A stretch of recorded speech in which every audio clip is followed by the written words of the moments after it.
आज तो तुम बहुत खुश होगे क्योंकि मैंने तुम्हारी ये बात मान ली। बाबा, डाइट का खाना खाना आपके लिए बहुत जरूरी है और आपने मेरी बात नहीं मानी, डॉक्टर की बात मानी। मैंने आपको समझाया तब तो आप माने नहीं। वो तो शुक्र है कि डॉक्टर के समझाने पे आप समझ गए और आपने उनकी बात मान ली।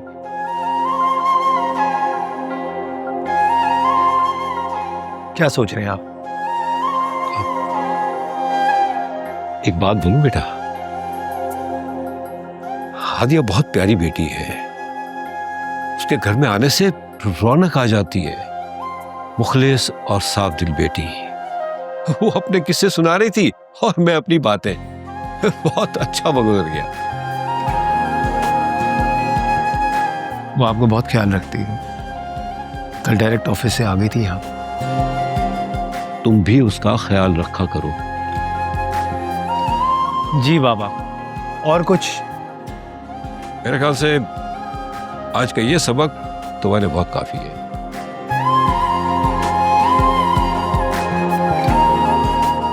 बाबा, आपको मालूम है कि आपके अलावा मेरा कोई नहीं है इस दुनिया में। आपको मैं कभी खोना नहीं चाहता।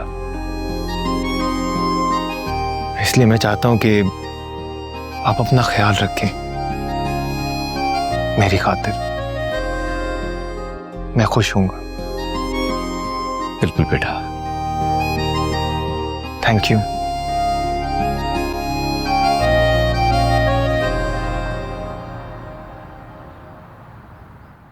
साहिल ना, वो अपना कारोबार बढ़ाना चाहता है। बराबर वाली शॉप ना खरीदना चाह रहा था वो।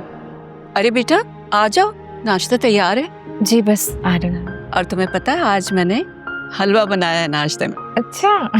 बस जरा महल्ले में बंटवाना था, लेकिन हमारे बेटे को देखो, वही जल्दी में रहता है हमेशा। चला गया ऑफिस। अब सोच रही हूँ क्या करूँ, खुद ही जाना पड़ेगा। आप क्यों परेशान हो रही हैं? मैं जाकर बांट आती हूँ। Are you sure? जी बांट दोगी? जी जी। अच्छा चलो ठीक है, मैं निकालती हूँ। ओके, आ जाओ।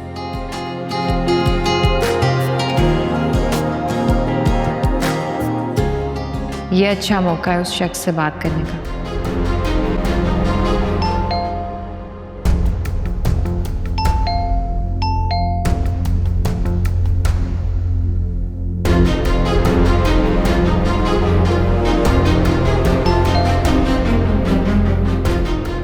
टाइम कौन आ गया?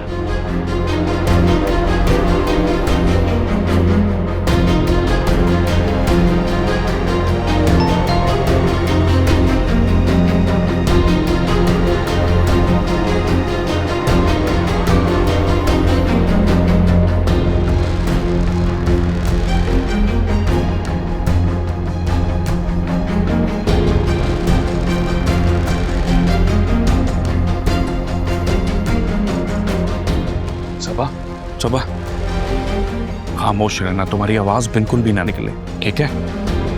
आवाज़।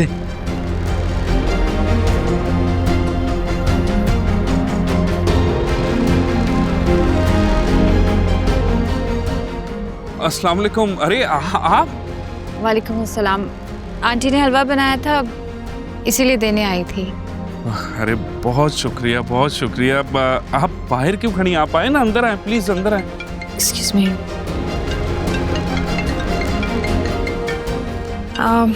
मैं फिर कभी आ जाऊंगी, कुछ ज़रूरी काम है। आप ये हलवा ले लीजिए। शुक्रिया, अल्लाह बहुत हाफ़िज़। शुक्रिया। मैं चेहरे पर वो नकाब पहनूंगा कि ये खुद सोचने पर मजबूर हो जाएगी। इसके दिल में शक नहीं आने दूंगा खुद के लिए।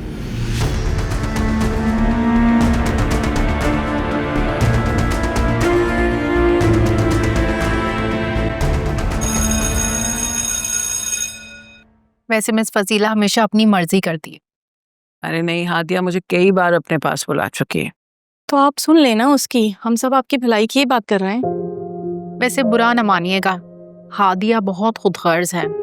खुद तो अपना मकसद पूरा करके चली गई, मिस फजीला को अकेले छोड़ गई। अरे ऐसी कोई बात नहीं है, बल्कि हादिया तो मेरे बार बार कहने, यहाँ तक कि मेरे जिद करने पे गई है यहाँ से। फिर तो आप बहुत भूली हैं, इतना पढ़ाया लिखाया, इतना काबिल बनाया उसे, तो कुछ तो खिदमत लेती, अपने बुढ़ारे का सहारा ही बना लेती। मैंने हादिया को इसलिए नहीं पढ़ाया लिखाया कि वो बुढ़ापे में मेरा सहारा बने। मैंने तो उसे इसलिए पढ़ाया लिखाया कि वो माशरे में एक मजबूत औरत बन के रह सके। लेकिन इस तरह की लड़कियां अकेली रह जाती हैं, खुशियां मिट जाती हैं उनकी ज़िंदगी से। यही तो मैं साबित करना चाहती थी कि अगर किसी लड़की से जिंदगी में कोई भूल हो गई है तो उसको नसीब का लिखा समझ के उस पर सारी जिंदगी रोए धोए मत, बल्कि हिम्मत पैदा करे, खुद को मजबूत करे और जिंदगी में माशरे में आगे बढ़े। वैसे आपकी नीयत और इरादे तो बहुत अच्छे हैं, लेकिन इन सब का आपको क्या बदला मिला? दिल का सुकून। आपकी और हमारी सोच शायद मुख्तलिफ है। हाँ शायद। चलिए क्लास का टाइम हो रहा है।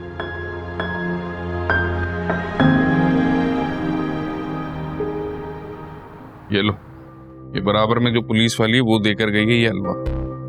अरे तुम जानती नहीं हो ऐसी तेज तराज औरतों को। तुम जैसी मासूम लड़कियों को सहेलियां बनाकर उनके घर तोड़वाती हैं, मियाँ बीवी में फसाद करवाती हैं। वो तो पुलिस वाली है ना। इसीलिए तो कह रहा हूँ बाबा, जब मैं दुकान पे हूँ कोई जरूरत नहीं है किसी खिड़की पे जाके देखने की, बाहर दरवाजे पे जाने की। समझ गई तुम? अब प्यार तुमसे करता हूँ मैं सबा, तुम्हारे घर वालों का ख्याल रखता हूँ, तुम्हारे घर वालों को पैसे भेजता हूँ। आखिर हूँ तो मैं तुम्हारा शौहर ही ना। तो मेरी बात क्यों नहीं सुनती तुम? आप मारते भी तो हैं। अरे पापा, मारता तो इसीलिए हूं ना कि तुम मेरी बात नहीं समझ रही होती। अब क्या करूं, कैसे समझाऊं? गुस्सा आ जाता है, हाथ छूट जाता है मेरा। अच्छा सुनो, तुम नाश्ता बनाओ जाके, आज तुम मेरे साथ नाश्ता करोगे, ठीक है? आपके साथ? हाँ हाँ बाबा, शौहर हूं मैं तुम्हारा, क्यों नहीं, साथ करेंगे नाश्ता। बल्कि मैं अपने हाथों से तुम्हें खिलाऊंगा। जाओ शाबाश।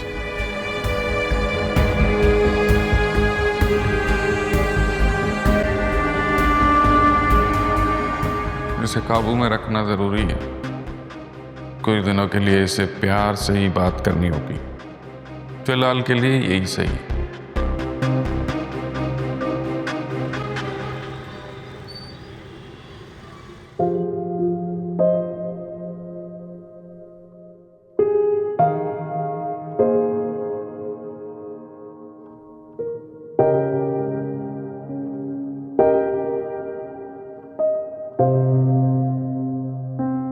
साहिल, वैसे आपने कहा था कि हम बाद में बात करेंगे। हाँ करते हैं बात।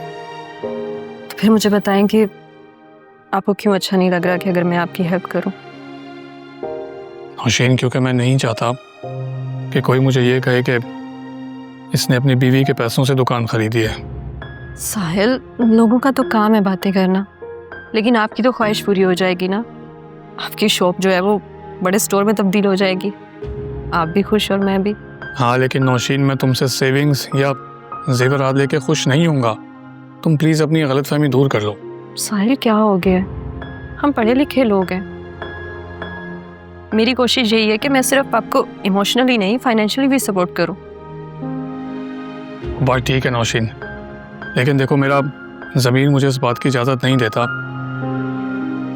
कि मैं अपने ख्वाब पूरे करने के लिए किसी और का सहारा लूं। मैं आपकी बीवी हूँ, हर दुख सुख में आपके साथ हूँ, और आपको किसी को बताने की क्या ज़रूरत है कि हमने मिलकर खरीदी है। नौशीन, तुम्हें भी पता है कि लोग अंधे नहीं हैं। उन्हें साफ नज़र आ रहा है कि मैं इतना अमीर नहीं हूँ कि एक बिकती हुई शॉप को अचानक से खरीद लूँगा।